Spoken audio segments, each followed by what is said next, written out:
Une autre idée clé du marketing, que l'on utilise de l'étude de marché jusqu'à la réalisation des outils de vente, est celle des freins et des motivations. Les motivations et les freins sont des forces psychologiques qui poussent au comportement d'achat. On les classe généralement en 3 familles. Celles destinées à se faire plaisir seul, à faire plaisir aux autres, et celles destinées à s'affirmer. On les appelle hédonistes, oblatives, auto-expressives.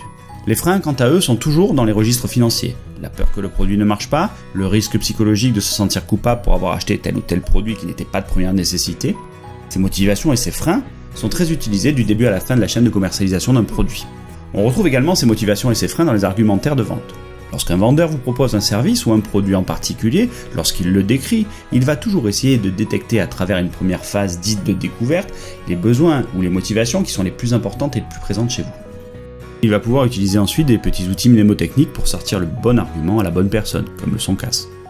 Il va proposer à quelqu'un qui est sensible à la sécurité les arguments techniques et les preuves les plus tangibles qui y sont relatives.